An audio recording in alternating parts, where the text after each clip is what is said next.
Merhaba değerli izleyiciler. Seçim özel programları kapsamında sizlerle birlikteyiz. İzmir'deyiz. İzmir bilindiği gibi yaklaşık 4,5 milyon nüfusa sahip 3. büyük şehirden biri. Son genel seçimlerde 2018 genel seçimlerinde İzmir'de CHP'nin üstünlüğü öne çıkmıştı. 14 vekil parlamentoya göndermişti. CHP'den sonra ikinci sırada da AKP 8 vekille ikinci sırada yer almıştı. Kalan diğer vekilleri MHP, Halkların Demokratik Partisi ve İYİ Parti ikişer vekille parlamentoya gitmişti. Bugün İzmir'de olacağız. İzmir'de 14 Mayıs seçimlerine doğru gidilirken halkın ne istediğini, taleplerini, kimi tercih edeceğini öğrenmeye çalışacağız. Yapacağımız programla İzmir'de seçimin nabzını halkta, sokakta tutmaya çalışacağız.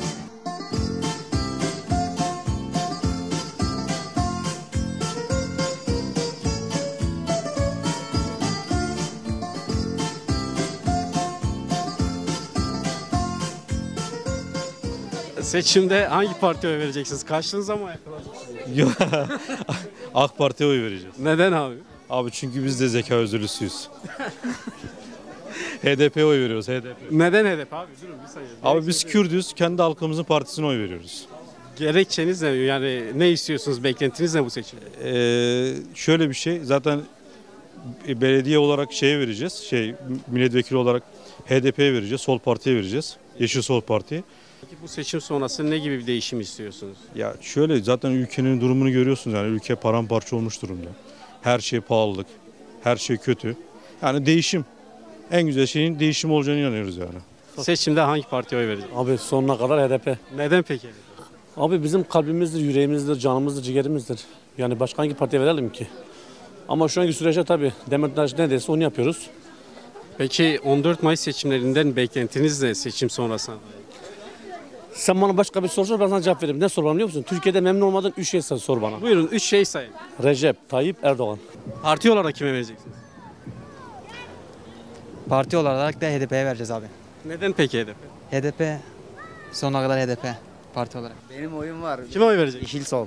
Neden Yeşil Sol? Abi en sevdiğimiz bizi savunan o. Diğerleri yani bugüne kadar onlara oy verdik. Hiçbir yerde bizi savunmadılar. Söylediklerinin hiçbir şeyin de arkasında durmadılar. Onun için Yeşil Sol. Peki beklenti ne bir genç olarak? Abi beklentim Isıtırız biz orayı da ısıtırız gel. ekonominin iyi olması. Bunlar gitsin inşallah olacak hepsi. Yani yok vereceğim parti biliyorum ama Kim hangi parti? yok söylemiyorum o bende kalsın ama. Peki mevcut gidişattan memnun musunuz?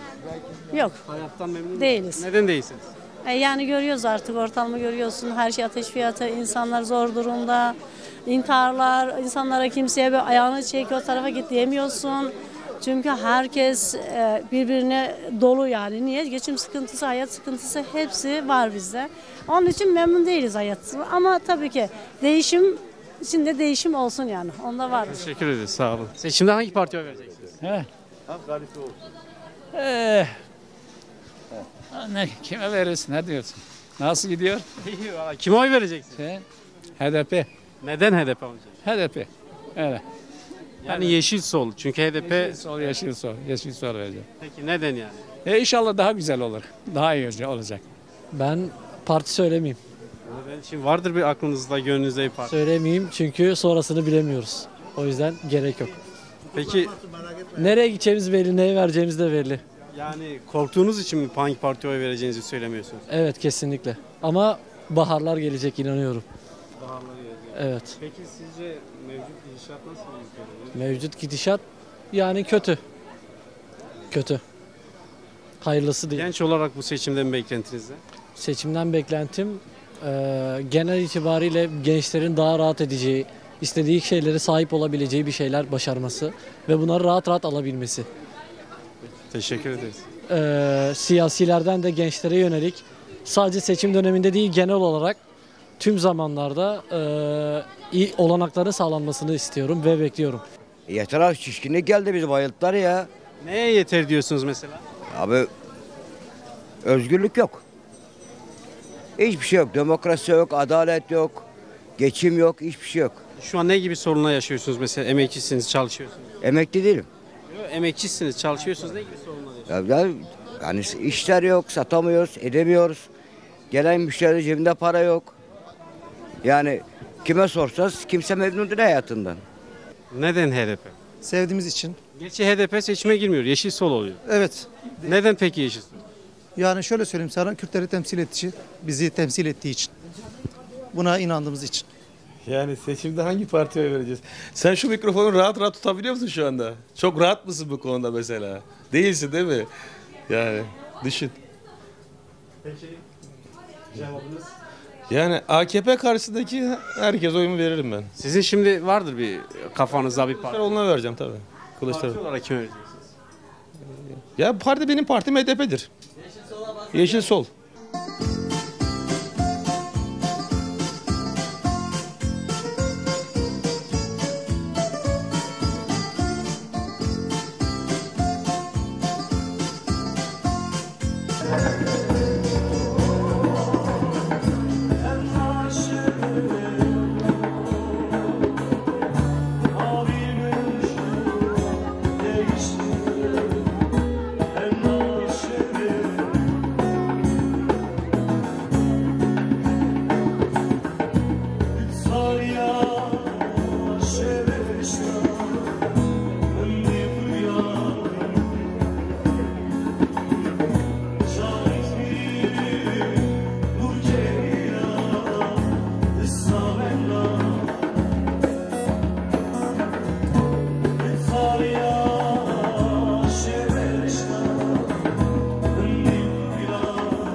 Ben yurt dışında yaşadığım için açıkça söyleyebilirim. Tabii ki HDP. HDP ama HDP kapatılıyor. Yeşil Sol herhalde dedi. Evet evet. Peki neden Yeşil? Hep ona verdim. Peki bir kadın olarak 14 Mayıs seçimlerinden beklentiniz ne?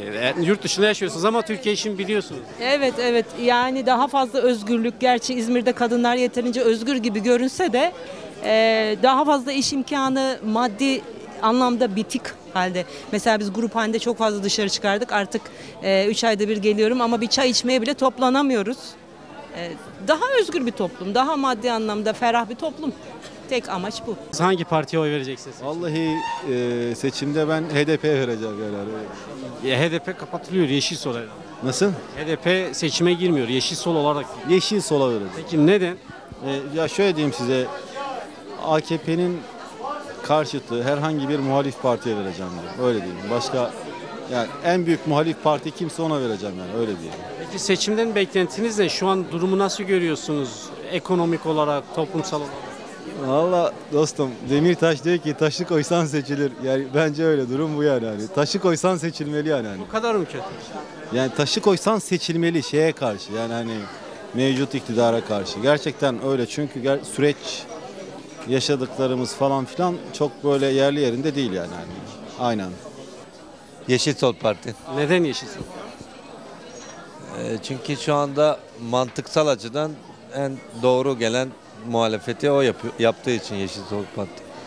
Peki Yeşil Sol Parti'ye oy verirken gerekçeleriniz özellikle neler? Hangi konularda? Ekonomik olarak mı, toplumsal olarak mı? Yani ülke gündeminde, yani şöyle Kürt hareketiyle ilgili, Kürt sorunuyla ilgili en mantıksal çözüme en yakın olan parti Yeşil Sol Parti. Artı diğerleri hemen hemen hepsi birbirine benzeyen sistem partileri zaten.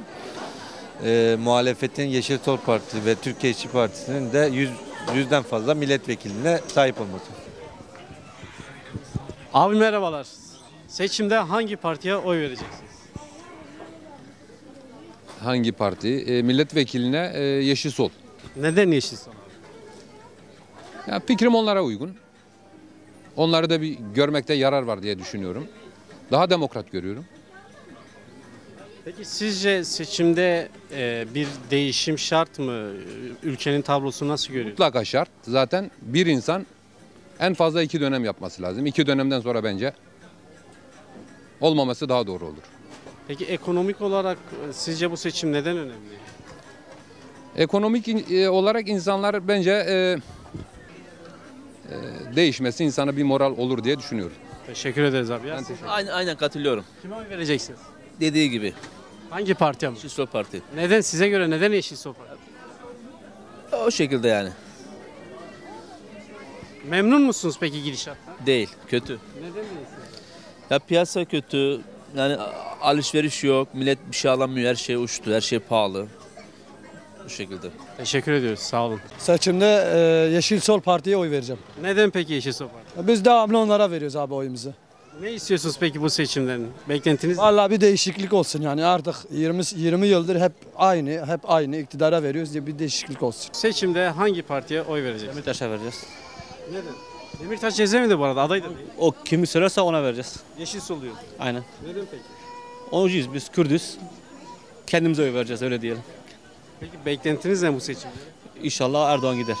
Kim gelirse onun yerine daha hayırlısı olur. Ben HDP'ye vereceğim, yalan mı söyleyeyim? Neden peki? Neden peki? AK Parti ortalığı pırpar etti, baksana ortalık karman çorman oldu. Ekmek kaç para farkında değil misin abi? Adamlar bayramlık almaya geliyor, bayramlık alamıyorlar ya.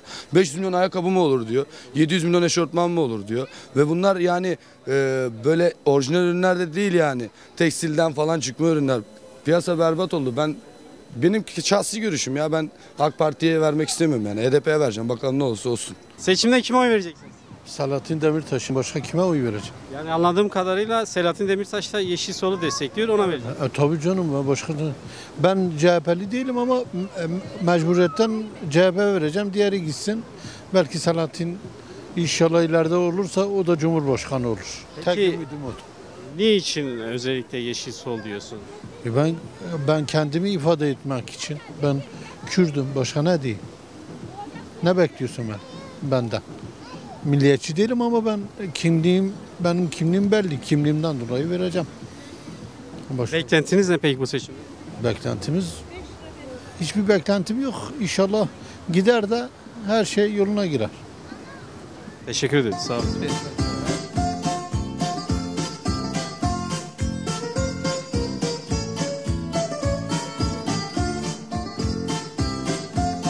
Evet değerli izleyiciler, seçim özel programlarına devam ediyoruz. İzmir'deydik. İzmir'de 14 Mayıs seçimlerine doğru gidilirken halkın nabzını tutmaya çalıştık. Halkın bu seçimden beklentilerini, hangi partiye oy vereceğini ve nedenlerini sizlere kısaca aktarmaya çalıştık. Seçim özel programlarımız devam ediyor. İl il, ilçe ilçe gezip halkın nabzını sizlere aktarmaya devam edeceğiz.